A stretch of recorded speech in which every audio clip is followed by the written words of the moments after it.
Hello, welcome to the debate. I'm Papadopoulos. Turkey says Russia must restrain Syrian forces in Idlib. This comes after up to 8 Turkish soldiers were killed, which was met by Turkish retaliation, taking out some Syrian soldiers' lives. In this edition of the debate, we will look at how this recent flare-up between Turkey and Syria could be a serious one, the possibilities of this escalating into a possible war, and what Russia can do to calm things down. First, let's find out what's going on the ground. Our correspondent Mohammed Ali joins us from Damascus. Well, Mohammed Ali, how do things stand right now?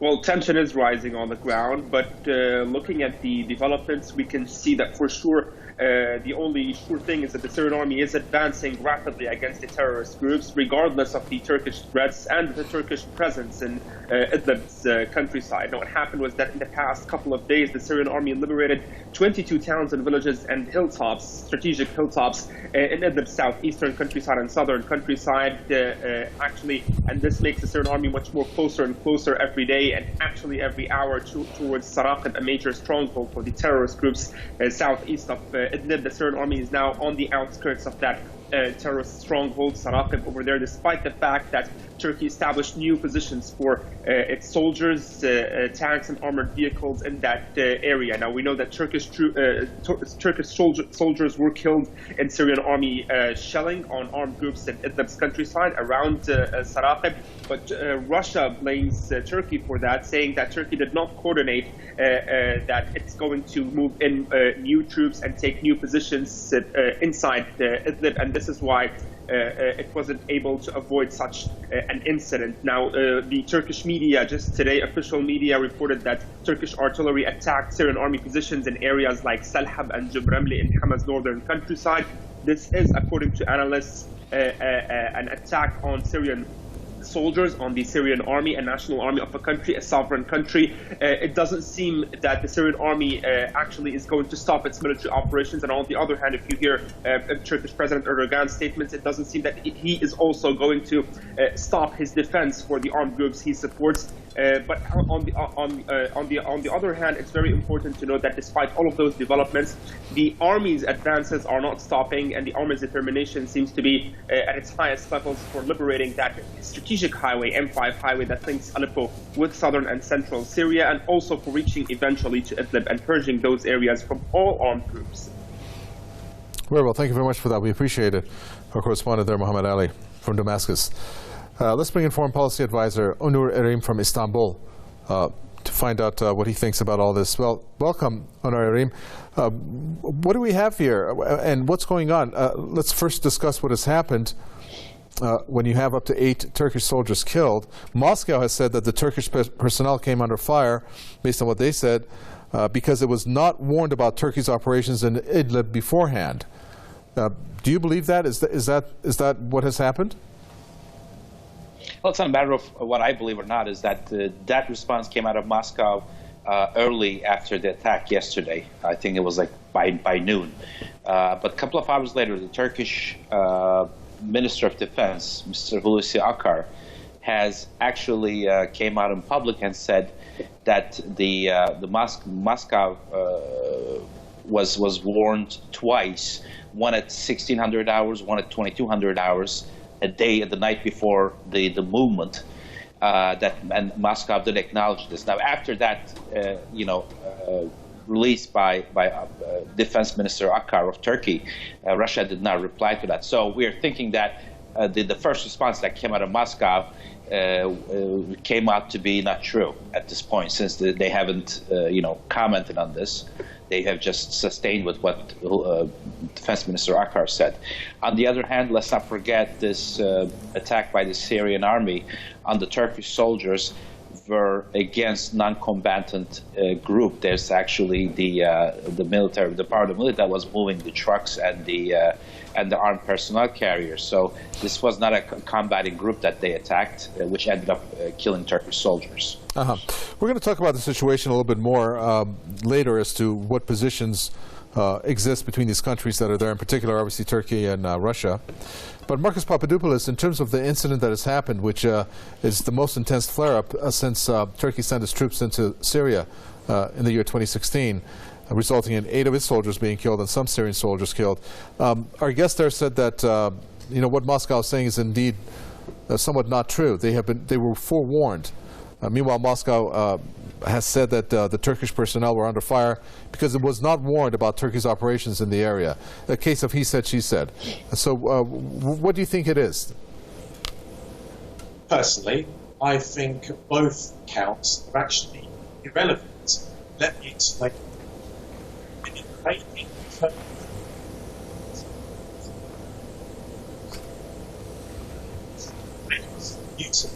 Syrian has lost 8 of its soldiers at the hands of a Syrian army which is defending its land and its people.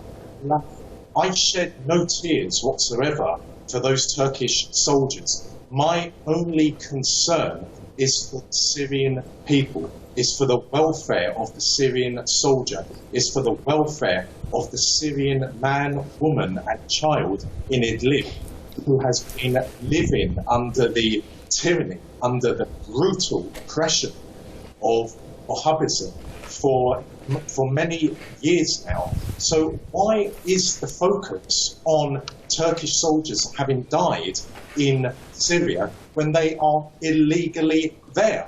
Russian military components and Iranian military components are in Syria legally at the request of the legal and sovereign government in Damascus. But the Turkish military is in northern Syria legally. It didn't just cross the border, it invaded, and it has been arming, it has been training, and it has been providing cover for the various Al-qaeda affiliated groups in Idlib. So our only concern should be for the welfare of the Syrian people. And the Syrian army is making magnificent progress in liberating village after village in Idlib. And that should be applauded by the entire world, because the more defeats that the Syrian army inflicts on Al-Qaeda in Idlib, it makes not just Syria, not just the Middle East, and not just North Africa a safer place, but it makes the entire world a safer place. Well, what do you think about that, Owner? You heard our guest there from London. It kind of points to the question of what is Turkey then doing in Syria if the Syrian government has not approved it being there? Okay, for whatever I could catch from the bad connection from your other guests, not that I caught it all, but listen, if we are living in the la-la land and totally depart ourselves from the reality, I could probably talk just as your other guest does. If I'm totally, away from the reality. The reality is that when there's no one else in the world that is chipping in to look for the welfare of close to 4 million Syrians that has escaped from Assad's oppression from Syria, like Turkey, when there's nobody else that's facing the problem of Al-Qaeda or ISIS, like Turkey, when there's no other country in the world that right now the zone where there's a safety zone established by Turkey turned out to be about more than 500 tunnels, 500 terrorist tunnels leading into Turkey, mostly by YPG, PKK. And when there's no other country in the world whose borders, as we speak, is full with more than 1 million refugees waiting to cross the border, yeah, I could speak just as your last guest. Let me finish. I didn't cut you. Let me finish. Marcus Papadopoulos, hold on. Okay, Marcus, hold on. Let our guest finish there. I'm sorry. Marcus Papadopoulos, hold on a second. Marcus, hold on. It's easy to speak from La La Land. What I speak is exactly what everybody is affirming. I'm not making this up out of Turkish. It's only affirmed by terrorist sympathizers. Secondly, Turkey is there doing what it needs to do under Adana Agreement. Turkey is there what it needs to do under the UN Charter. So why groups in Idlib. Fine. You could be where you speak from London. In Idlib. Answer that question. Stop reeling out lie after lie. Explain, why is the Turkish army providing cover to Al-Qaeda groups in Idlib? Answer that. Show me one case one case by the UN, one case by NATO, one case by European Union that is affirmed. You're both talking at the same time, so we're not going to understand what either of you are saying. First, let Onur Erim talk. Go ahead, Onur. Marcus, we're going to come to you. Go ahead. It's easy. We have 4 million refugees that's being housed by Turkey for the last 7 years. This is by the UN, not by Turkey. We have more than 1 million refugees, as your other guest explains, that is escaping somehow from their own country, from their own so-called president, as he's liberating. But as he's liberating, he's killing everybody, as he has done. Let's not forget, it's not my numbers, it's the UN numbers, that Assad killed more than 1 million of his own civilians. It's easy as that. Listen, fine. Marcus, let's bring in Marcus now. You made that point clear. Marcus Papadopoulos, go ahead. Turkey is a face of Al-qaeda and of ISIS. The Turkish soldier is a face of Al-qaeda and ISIS. Turkey, since 2011, has played a vital role in the conflict in Syria, because it is Turkey who allowed vast parts of its country to become training camps for, first of all, Al-Qaeda affiliated groups and then ISIS. Turkey provided weapons to those terrorist groups. Turkey trained those terrorist groups. Turkey financed those terrorist groups. For example, there is concrete evidence, irrefutable evidence of how Turkey was buying oil from ISIS. And of course, Turkey has provided immense logistical assistance to both Al-Qaeda and ISIS in Syria since 2011. Turkey allows terrorists to cross into Syria from its territory whenever they please. Turkey has immense blood on its hands. No one should care about what happens to the Turkish army. The Turkish army is not just a force for instability in the region. The Turkish army, the entire Turkish state, not the ordinary Turkish person, I must say, but the entire Turkish state is a force for evil. Yes, people have fled let's get a reaction Syria, from Istanbul. but because of the war that has been brought to them by the West, their regional allies, and their Wahhabist proxies. Very well. Just look at the overwhelming evidence in the form of footage and photographs which shows Turkish soldiers in Idlib traveling. Let's get a I'm looking at our guest there in Istanbul, Marcus. Let's get a reaction from him. Onur Erim, go ahead. I could only assume by your other guest last name that he's of Greek descent. So being of Greek descent... No, I'm not. I'm a quarter English. I'm a quarter German. My father was from Cyprus. I was born in Britain. Don't be so immature. Don't be so infantile. Show some intelligence. Let's get this debate going. You could be in no position to judge by intelligence. Marcus, hold on. Onur Erim, go ahead. Marcus, hold on. Hold on to your thoughts. Kind enough to let me speak. You are while you speak, I did not talk. So be kind enough to at least allow me to speak. Marcus Papadopoulos, and I could very easily please hold on. Okay, go ahead. Onur Erim, go ahead. So it would be easy for somebody of Greek descent to talk about housing, international terrorist organizations like Greece did to PKK. And this is under EU reports, not just by some phony photographs. Marcus, you know what? please. He's not going to let me speak. No, he is. Marcus Papadopoulos, when you both talk, nobody can understand it. I can't understand what's going on. Marcus Papadopoulos, hold on to your thoughts. Go ahead. Aaron Erim, go ahead. Onur Erim, go ahead. Sorry. So it would be very easy to understand where your other guest is coming from. The bottom line is, you know what? You don't need to talk about. You don't need to. Oh my God, this is unbelievable. Go ahead. Onur Erim, go ahead. Okay. You know what? Forget about the EU reports. Forget about the UN reports. Forget about the NATO reports, which in no place talks about anything that the other guest is accusing Turkey of. It's very simple. There's more than 4 million Syrians living in Turkey for the last 8 years. There's more than 1 million right now trying to escape from the bomb shellings of Assad and Russia, its own civilians on the Turkish border. just send the camera over there, send a camera to Turkey, and ask those people. You don't need to ask anybody else. Well, you don't need to trust other TV stations. Isn't Idlib filled with terrorists there? Yes, it is. Isn't that the goal of what Russia, Syrian forces backed by Russia, doing to get rid of those terrorists? Let me one ask thing a that everybody question agrees to the on guest the in table. Istanbul. I would like to ask him a Is question. the question to me or May I no? ask him a question? Hold on, Marcus. I'm going to come to you. Let our guest star finish. Honor Arim, go ahead. That question was for you. I don't think anybody's. I know and nobody disagrees that there are terrorists in Idlib. To some, the number is about 40 to 50,000. To some, the number is over 150,000.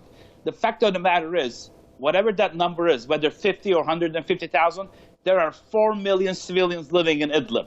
And the way Assad is trying to play this with Russians, which is bombing the civilian settlements, even the refugee camps, is what it is doing is it's putting a lot of pressure on people to escape from the country. Okay. Now, fortunately for the Syrians, Turkey is the only safe zone that they could escape to. And Turkey is trying to stop this because it cannot house more than 4 million that it has already been housing You made that for point. the last 8 years. You've repeated that point, and that point is well taken. Marcus Papadopoulos, go ahead.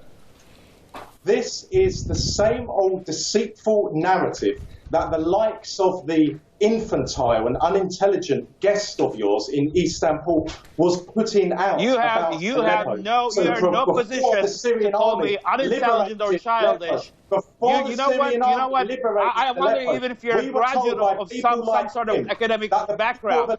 You stick to your truth. You stick to your facts. And when the Syrian army liberated Aleppo, the people of Aleppo, man, woman, and child, took to the streets to rejoice in the arrival of the Syrian soldiers. How old are you? These same lies are being put out about Idlib.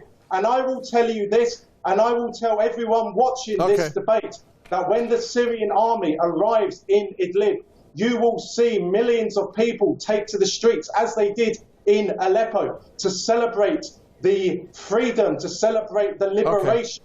What about the more than million that's at the borders right now, trying to cross the border? Well, should answer this question. If the Turkish army is not aiding the terrorists in Idlib, then why don't they join forces with the Russian military, the Syrian military, and the Iranian military, and attack those Al-qaeda terrorists? Excellent question. That's an excellent question. Honor Arim, that was my question to you.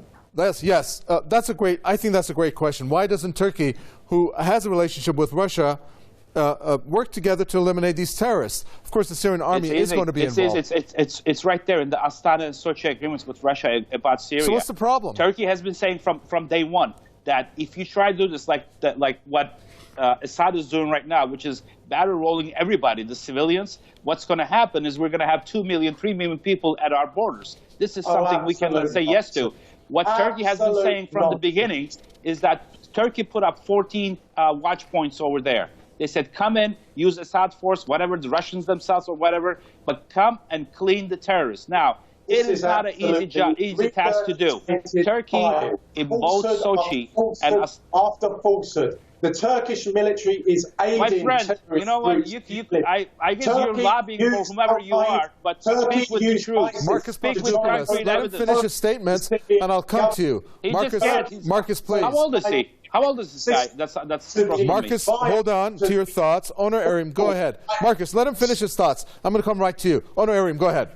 Marcus, you may not have the academic background or the age to be of any kind of decency, but you should at least learn to keep your mouth shut while the other person speaks. Just keep your mouth shut when I speak. You tell me it's what simple. your qualifications and your experience it's a simple and your matter. competence are. Okay, we only have 2 minutes left. Marcus, I'm going to come to you. Honor Arim, what are we looking at next here? Is this going to escalate further? Because we're seeing, again, the worst military confrontation taking place between Turkey and Syria. At this point, both sides have given fatalities. In a minute, if you can. As of now, there's no military confrontation.